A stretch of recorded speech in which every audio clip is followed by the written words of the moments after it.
Hello and welcome. Today I want to play for you a song written by George Gershwin called Embraceable You. A beautiful song. I'm going to play it in the key of E flat major, but I'm going to modulate to the key of G in the middle of the chorus. I'm going to play just one chorus, just the melody. And this is off the top of my head. It's improvised. There's nothing written out. And later on I want to talk about the techniques that I'm using and the stylistic things and also the reharmonizations and so forth. So here we go with George Gershwin's Embraceable You.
Okay, I'm going to touch on the techniques and reharmonizations and things that I'm doing if I can remember what I played.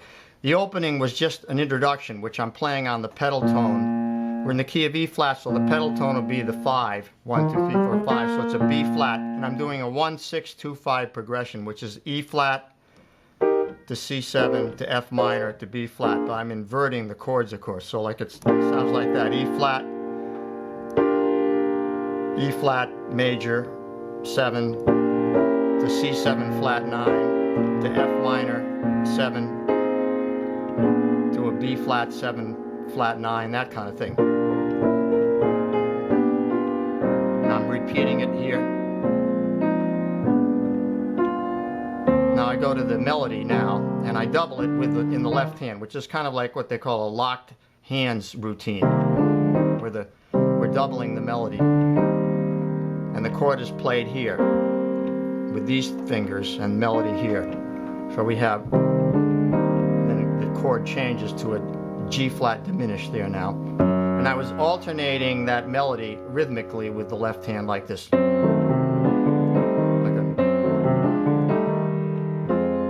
I went to an E diminished there. Instead of just going to a B flat like that, I'm going to E diminished, which is an approach chord to a B flat with an F in the bass, or you can call it an F minor 7 if you like. I went to that, which is an altered B flat 7 with a sharp 11 in it. Now the 2 chord, same thing with the locked hands. Now a D flat 7 chord, and you can alternate again. Now resolves to 1 there, but I go to 3 and then to 2, and then you can go to flat 2. Now we're moving to C minor here, so I introduce the G7 flat 9, or it could be a B diminished. Now melody goes C minor, but just just rather than staying on C minor, I'm moving the bass line down in half steps, like to a G7 with a B in the bass. Now this next chord is interesting because I'm approaching a G minor chord, so I'm going to make it a D7 sharp 9, like that. So that's D7 with a sharp 9, but the A in the bass here. Now we get to the G minor, same thing, going to repeat that descending bass line till I get to there, and then I'm going to put an interesting chord approaching the B flat. So I'm going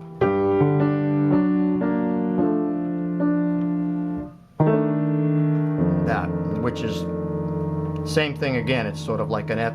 That's an F13, or it can be looked at as a B. If you want to look at the tritone substitute, it's a B7 with a sharp 9. Takes us to B flat major. Now we're basically on the 5 chord, but it's major, not dominant. This is a 1-6-2-5 in B flat. Now here's where I modulate, because I'm in the middle of the song now. This is like the 16th bar, or the 15th bar. So I'm going to go to G. So I'm going to play a 2-5 into G, which would be A minor 7, D7. So I have to go up a half step to a D7 altered. Now same melody, but now I'm going to make it a bigger sound by playing octaves here and full spread chords in the left hand, like tenths.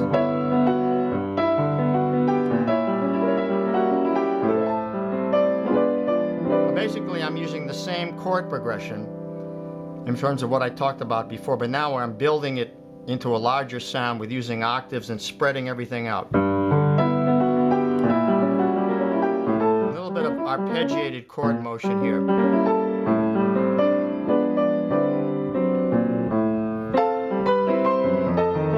Again, spread, and the same exact chord progression, but now it changes to a